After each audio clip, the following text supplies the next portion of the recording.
Mental health issues affect people from all walks of life, all around the world. And in our industry especially, people are really hardly hit.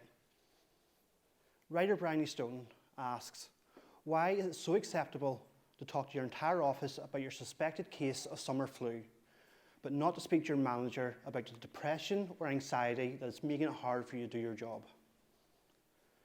The Mental Health Foundation in the UK estimates that 1 in 4 people will suffer from a mental health issue at some point in their lives. 9 out of 10 of these people are going to experience discrimination because of mental health issues. Quite simply, the taboo and discrimination around mental health issues needs to stop. So before we get much further, who am I? Well, it would help if that worked.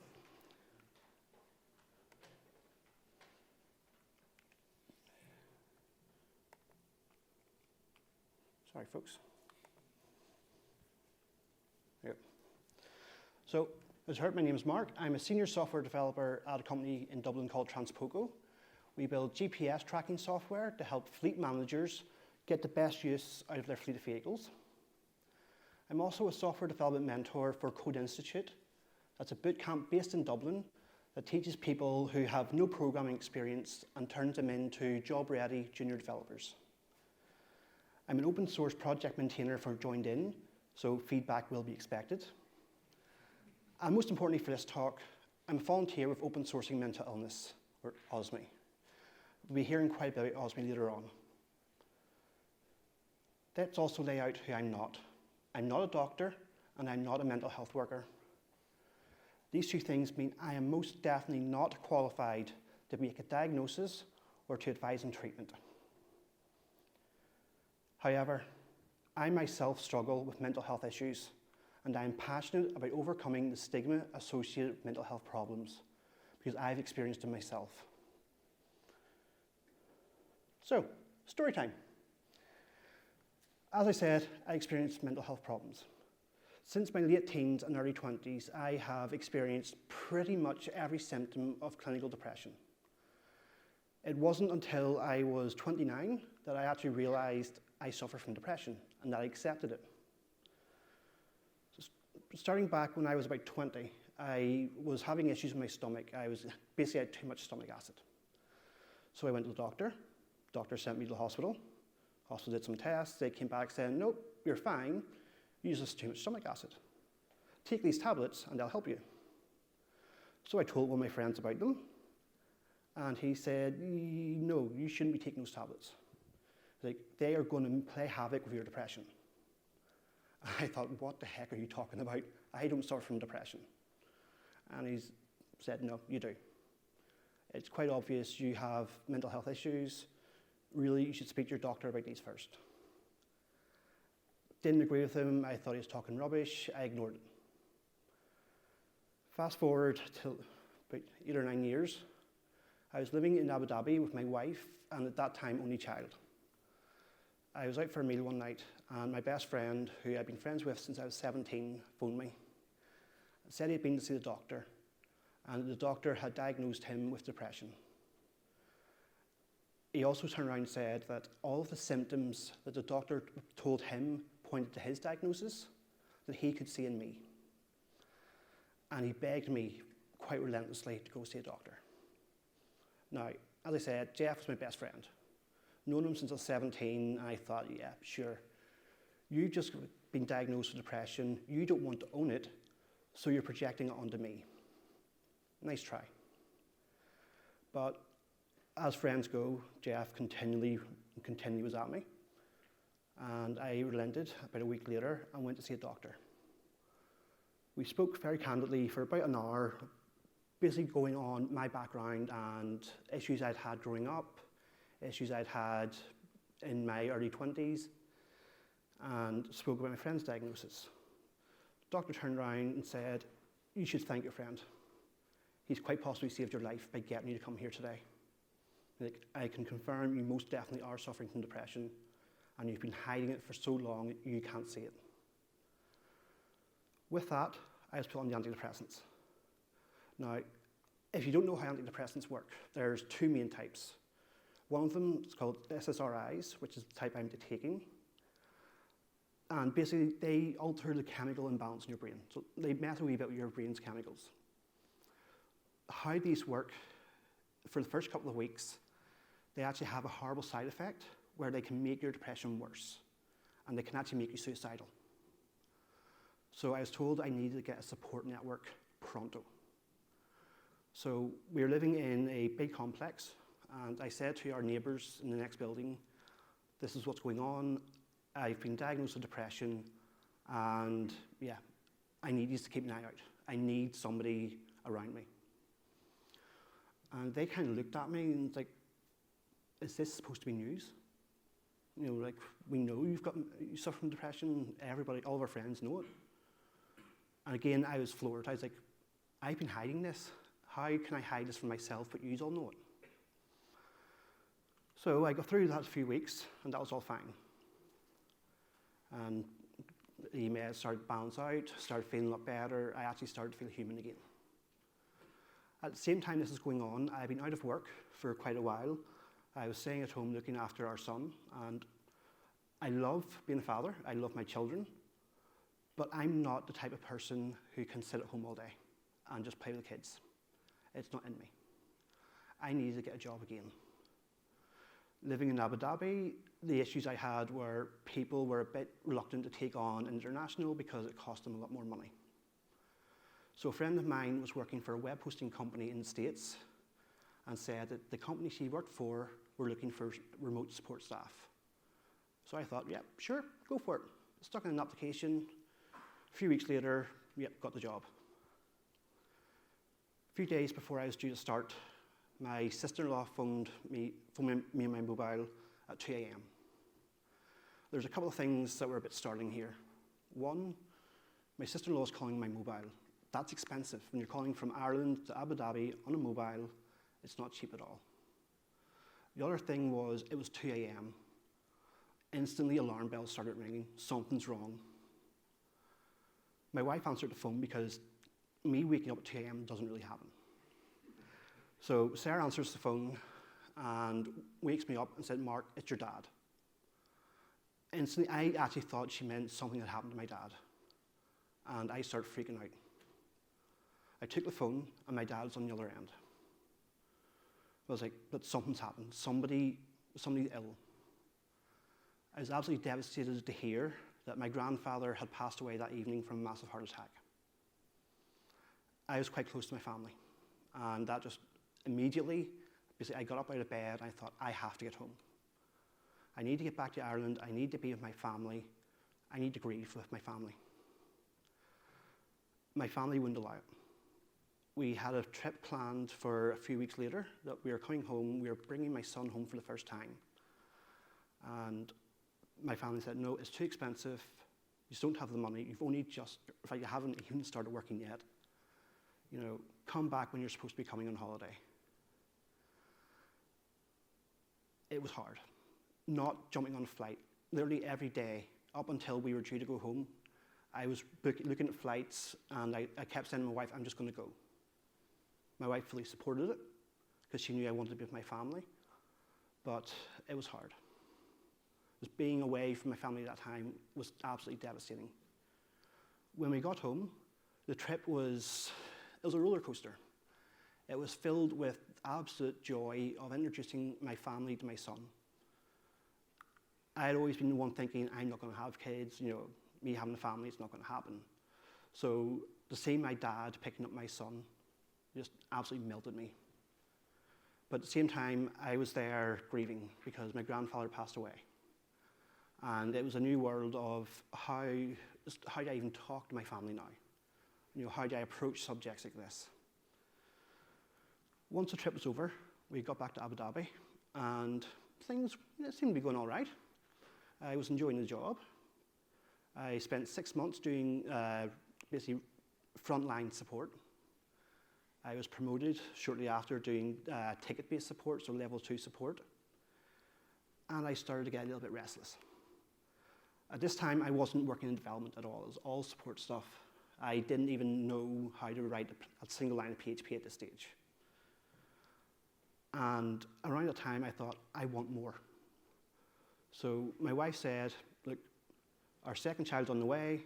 You have until she's born to get yourself together and become a programmer. Within that time, I managed to make it.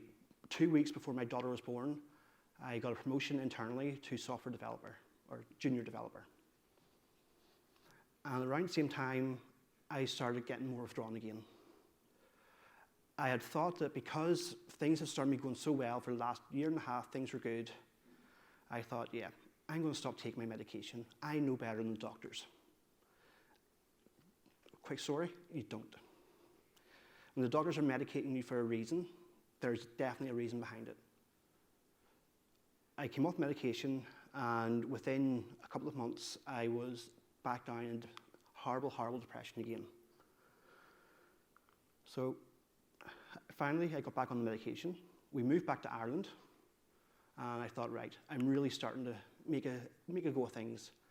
I started tying in with the local PHP community, and I thought, yeah, things are starting to get back together again.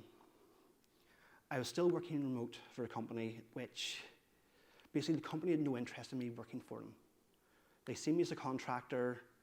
I was literally just a hired gun, and I had no place in the company, I had no place in the team, and that started to play in my mind again.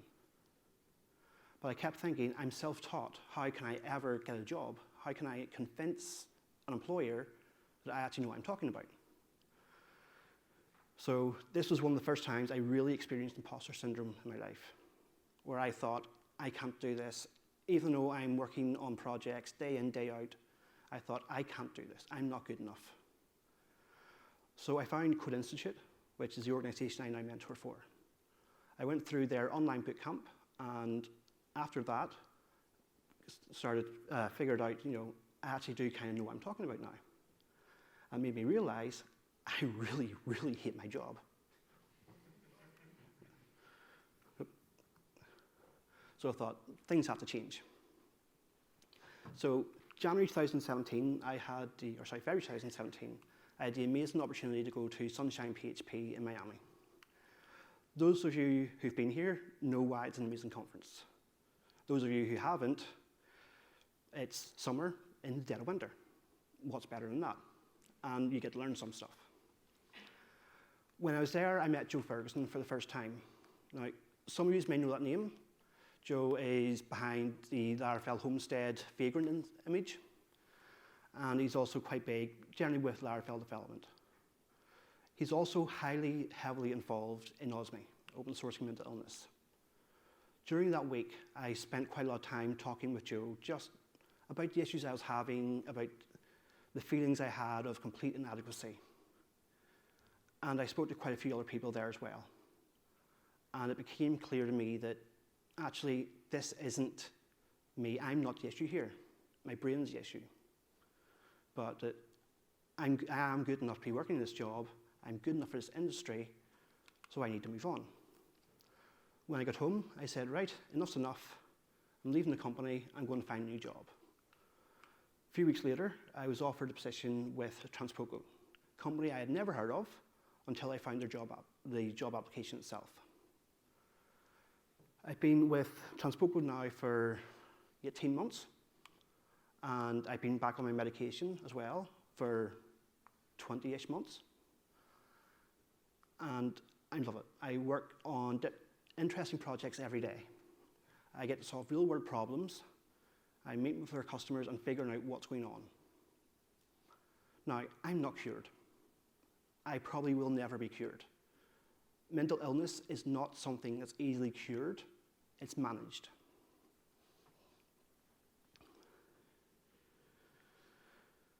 One thing I didn't touch on there was at the end of 2016, my wife started getting worried. Now, I was still on my medication, but things were slipping. So my wife, unbeknownst to me, reached out to my brother and a couple of close friends, saying that she was really concerned about my mental health, and she hadn't seen me this low. I was actually lower than I had been previously. So this, again, centered around the job issue. My friends and my brother reached out to me and said, you need to get yourself together. It was through these conversations that, I thought I was okay. I thought I was doing great. But it's through these conversations I realized that even in the good times, things aren't what you think they are. So I thought things, I was progressing, I was making money, mentally I felt good, but I wasn't. And then that's as well what spurred me to go into ScotlandPHP and then eventually changing job. So I mentioned OSMI a couple of times. Whenever I came back from ScotlandPHP, I started to volunteer with open sourcing mental illness. Now, for those of you who don't know anything about OSMI, it started in 2013 as a speaking campaign by Ed Finkler. He went to PHP Tech and gave a talk more eloquent than this one, but not too dissimilar. He spoke about his life as a software developer, an open source maintainer, and somebody who suffers from mental illness. That talk also led to a speaking campaign. That campaign led to a US charity being formed called Open Sourcing Mental Illness. The core priorities behind OSMI is to help those suffering from mental health, especially in the tech community, by use of online forums and resources. It also includes volunteers, or empowering volunteers to speak at conferences, give workshops to companies, conduct research, and create documentation. Since I've been a volunteer of OSMI, I've assisted with building a platform that supported the 2017 fundraising campaign that raised over $50,000 to further the work. Now, OSMI obviously is based in the States, but that's not where the work for ends. There are volunteers all over the world, and through that, we're trying to make OSMI a more global organization. Mental health issues know no borders. People all over the world are affected by mental health issues. And as part of OSMI, we want to make sure, especially tech workers, are aware of the resources that are there to help them. So, I've used the term mental health issues quite a bit. But really, what are they? The majority of people, when you say mental health, they automatically think depression. That's it. But there's a whole category of diseases and illnesses that actually are classified as mental health issues. Stress, anxiety, panic attacks, depression, self-harm, suicidal thoughts, eating disorders, bipolar disorder, addiction, and schizophrenia.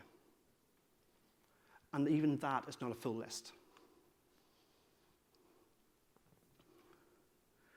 According to Mind, UK organisation, anxiety and depression are the two most common forms of mental health disorder in the UK today.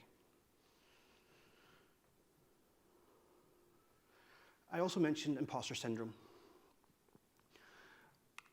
A lot of people in the tech industry know what imposter syndrome is. We've heard the phrase now for the last few years. Imposter syndrome as a term was first coined in 1978 by two psychologists, Pauline Rose Clance and Suzanne Imes. Now, imposter syndrome is not an official diagnosis.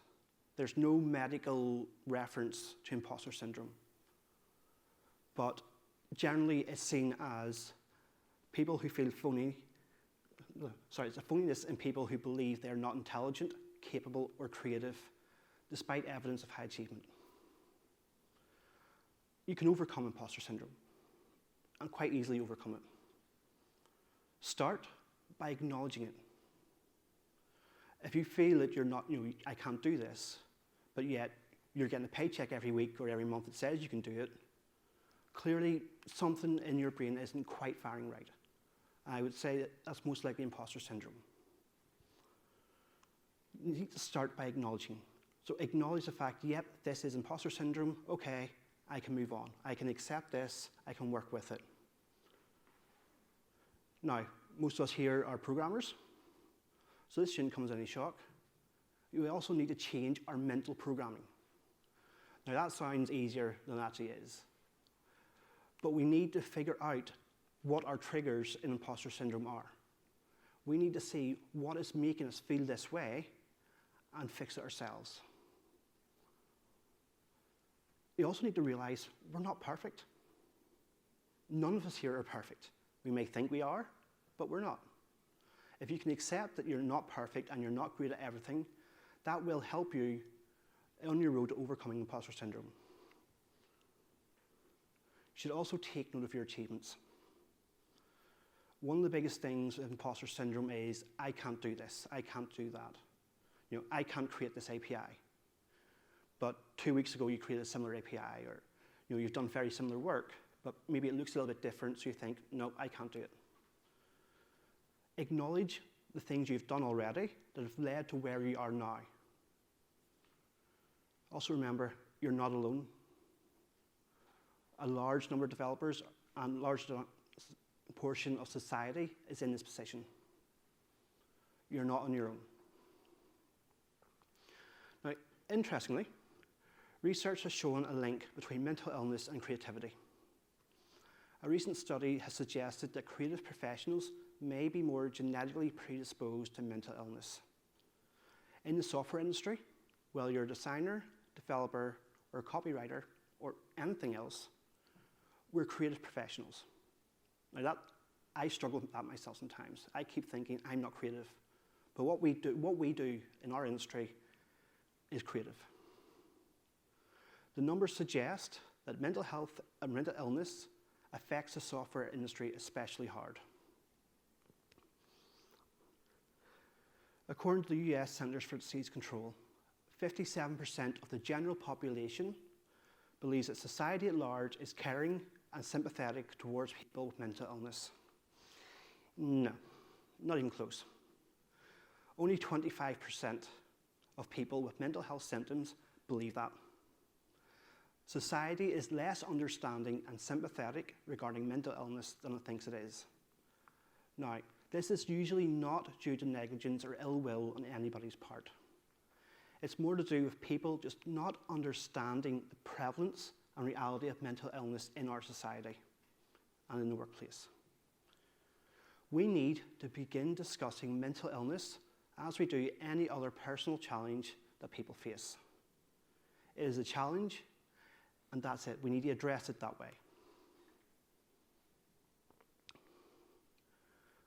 Dr. Victoria Tisler is a chartered psychologist working for the University of West London, and she's devoted her career to mental health research and teaching. She's a particular focus on working alongside creatives, such as artists, musicians, and designers. Now, she says these career paths aren't necessarily more prone to provoking mental health issues, but her work has shown that the pressure and competitiveness of their environments, along with the insecurity of workflow, can lead to anxiety and illness. Sometimes this adversity can help work in the short term, especially in the creatives. Flamboyancy is praised. Whenever you come off with some brilliant idea, it's praised. But these areas don't nurture mental well-being. The flamboyancy and individuality leads to things like imposter syndrome. It leads to anxiety. And generally, they don't lead to celebrating people who are neurodiverse. If things get bad, you're looking at a catch-22 situation. This can be a chronic illness that can lead to hospitalization because you're sitting and you're working hard, you think you're doing great, you're putting tons of pressure on yourself, and the next thing, something snaps. And before you know it, you're in hospital for a period of time because you realize you can't cope. So what can we do to help someone suffering from a mental health problem or illness? It can be really difficult to know what to do when someone you know is going through a tough time or you think may have a mental health issue. Knowing how to support those around you can make a huge difference to them. The best thing you can do for someone that you think may be going through a tough time and possibly suffering from mental illness is to respond sensitively and do not pry or ask if they've received a diagnosis. One of the worst things that you can do to somebody who's suffering from mental illness, have you been to see a doctor? Are you actually depressed? A lot of the time, it's hard for people to open up to medical professionals to seek help. It took me 9 years to go and see a medical professional, at least 9 years. A large factor in this is caused by the advent of social media platforms like Facebook and Instagram. People basically spend their time trying to portray the best image of themselves. But clearly, that's not always the fact, not always the way. I find it ironic that these platforms that were designed to bring us together are actually driving us apart. They're causing more issues than they help.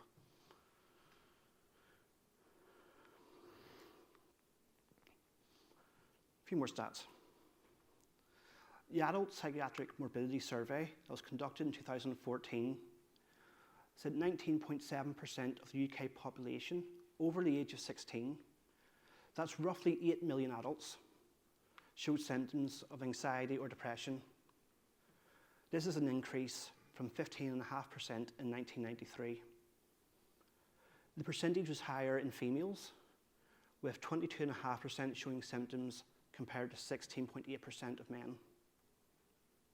1 in 6 participants in the APMS had a common mental health problem in the week prior to the survey being conducted. The Office for National Statistics here in the UK reported in 2016 there were 5,965 suicides. Around 3/4 of all suicides in the UK were by men. Suicide remains the biggest killer of young men aged between 20 and 49. Got there really early. The House of Commons did a briefing on mental health policy, where they acknowledged that mental illness often goes untreated. Historically, treatment options for mental health compare unfavourably for those with physical conditions. It's great to see the government are actually starting to acknowledge this. But they're not doing enough. Mental illness is estimated to account for almost 25% of the burden of disease in this country. So we reckon 25% of people who are admitted to hospital are going to have an issue with mental health. Great little statistic, but why is only 13% of the NHS budget spent on mental health services?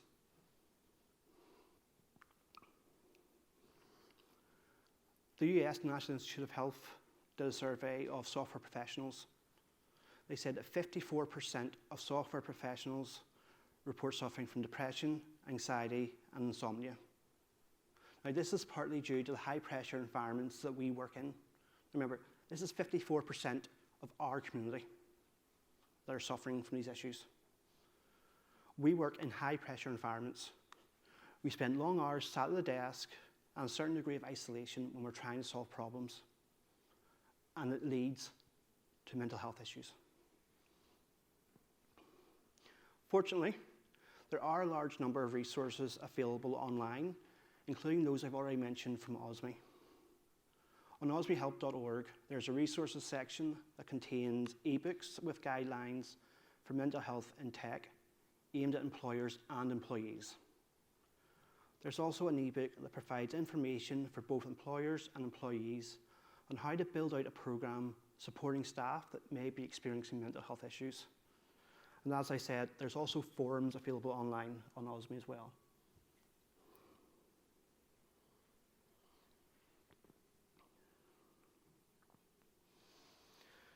So, how can you help your colleagues? So, scenario A is, colleague comes to you and says, I'm having issues, I'm struggling, I need help. Very first step, offer a listening ear. Be there for them. Sometimes all they need is for you to actually listen. They just want to talk. Let them talk. Definitely don't pry and ask for information that you're not willing to offer. This has to be led by your colleague. This has to be on their terms. If you turn around and start asking questions and trying to dig in and even trying to diagnose them, you're going to cause more issues than you're going to fix.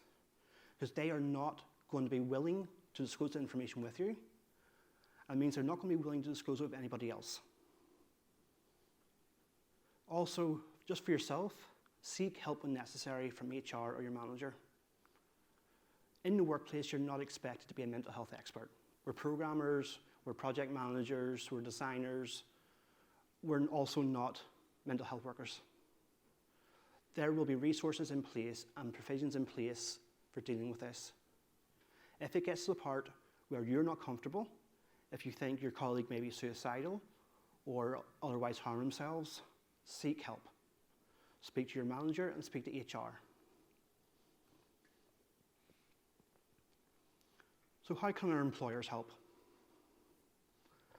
Starting off, employers need to create a culture that supports staff to be open about their mental health.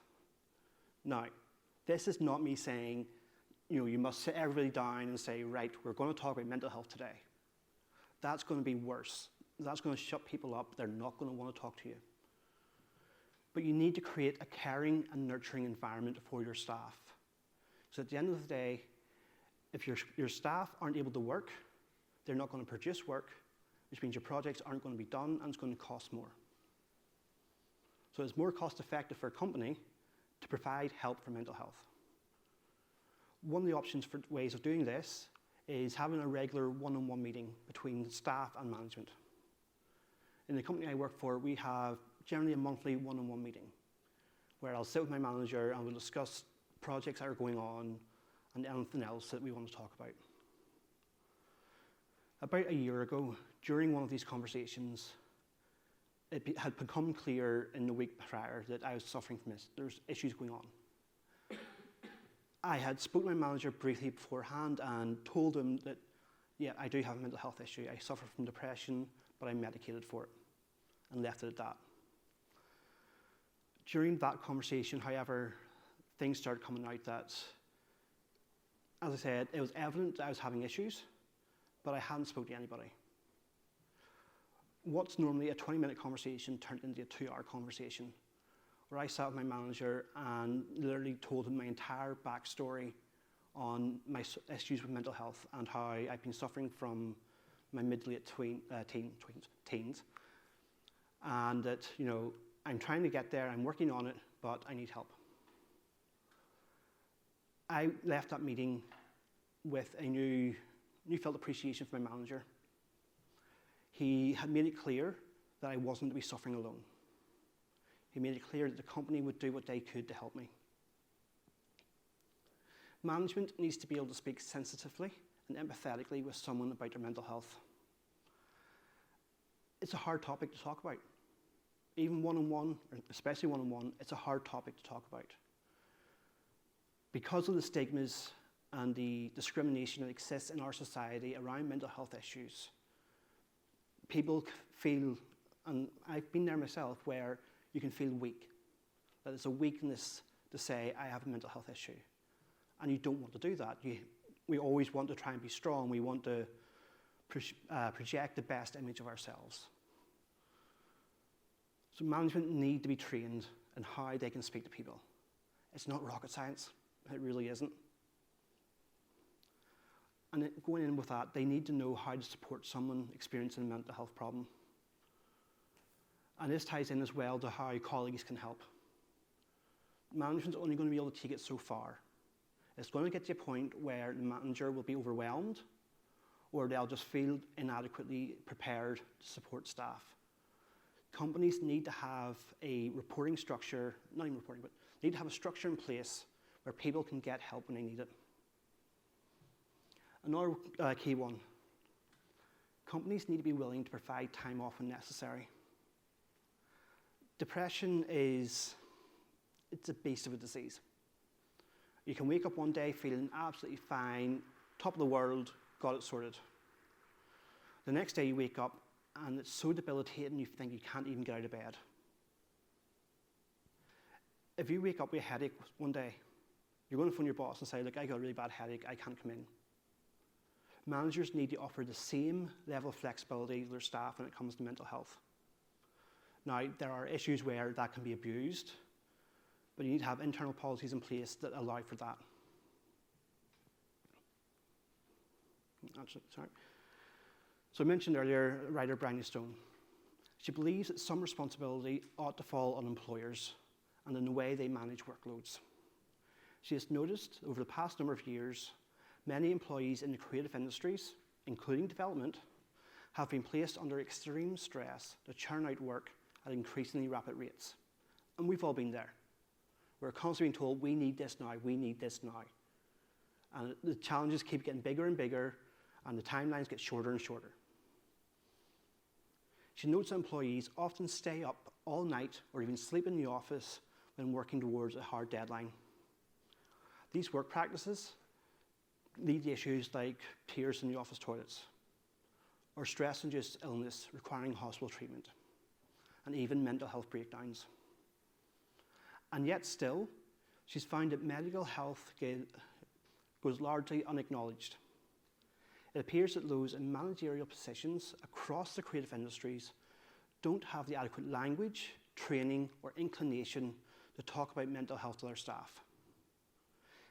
She emphasises, however, that while this needs to change, this is not about naming and shaming companies with poor practices, but it's about sharing our experiences, and most importantly, sharing resources to help people cope.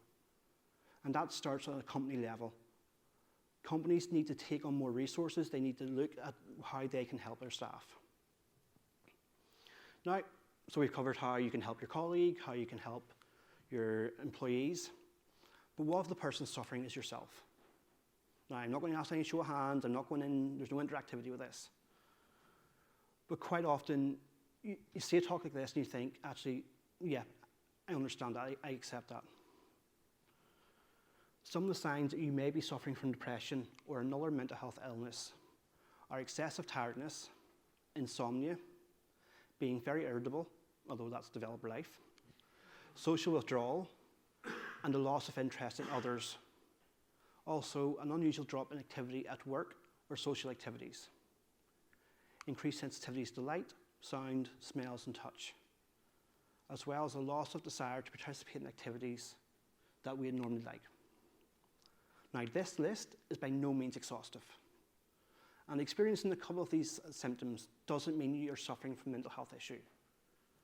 But if you're suffering from some of these symptoms and it's affecting your day-to-day life, then I recommend you speak to a medical professional or somebody that you trust. There are some ways you can help yourself. Start off by eating properly. In our industry, quite a lot of time, and speaking from my own experience, we eat junk food constantly because it's what's available. There's always sweets around the office, there's soft drinks available when we want them. They'll give you the quick 5-minute high and the sugar rush that you need to get a certain part done, but then you crash. And that crash, when it happens continually and continually, starts affecting your mental health. You need to put proper fuel in your bodies in order to perform at our best. Now, slightly hypocritical, this next one, but exercise helps. When you exercise, obviously you're spending energy, but you're releasing endorphins in your body. That gives you a feeling, basically gives you a great feeling where you think, I can do more. By exercising, you're also helping to overcome depression because your body gets into a better state. We also need to get time away from our computers. We all work at computers 8+ hours a day. And if you're anything like me, when you get home, you're straight back on the computer working on your own stuff. And that is one of the biggest issues that causes depression in our industry. We spend so much time at the screen. We spend so much time looking at what others are doing that we don't have time for ourselves. I highly recommend that everybody gets a hobby away from computers. I have 2 hobbies in particular that I find really help me with my mental health. The first one is archery. When I'm standing on the shooting line at the archery club, I stand with proper posture, I breathe, I center myself, and I forget about everything that's going on. At that time, all I'm thinking about is getting the arrow from my bow in the center of that target. As a great way for just completely decompressing and relaxing. The other hobby that I really enjoy is photography. Now, obviously, there's an element of computer work and photography, but the part I enjoy the most is going out on long photo walks and actually spending time in nature, spending time with friends, and really getting to understand what's going on and not think about it. One of my friends, particularly, that I do photography sessions with, he doesn't work in IT at all. And so when I'm chatting to him, it's pointless me talking about my day because he doesn't understand it. So it means then that I'm talking about other things. I'm thinking about other things. I'm not continually thinking about work. You also need to find someone you can talk to. I said that a few times already, but it really helps to have someone you trust and that you can talk to, and someone who's going to listen to you. In conclusion, I strongly feel that the stigma surrounding mental illness needs to change, and it needs to change today. By educating ourselves in how to support employees and colleagues in the workplace, and by recognising the symptoms of mental illness, we can do much to overcome the stigma and support ourselves and others in the process. The single greatest way that we can increase productivity and the quality in our lives and in our industry is to make talking about mental illness as acceptable as talking about high blood pressure. Despite being surrounded by peers struggling with similar concerns, shame and stigma causes developers to suffer alone. There's no need for us to suffer in silence anymore. There are a wide range of resources available online, as well as access to medical professionals whose job it is to help us get better. If you suffer from depression, anxiety, or any other mental illness, please consider seeing a professional as soon as you can. People often feel ashamed to admit that they see a therapist. But why? Michael Jordan had a coach. David Beckham had a coach. A therapist is a coach to your mental health. It is their job to get you better and to get you into a place where you can be most effective. I'm not going to take any Q&A. One, we're short in time, and two, it's a very personal topic and I don't think it's appropriate. But please come up and speak to me in person. Other than that, speak to somebody you know. There's some resources online, so I mentioned earlier. There's OSMI Help, Mind, mentalhealth.org.uk, and the mental health site on NHS England. Thank you.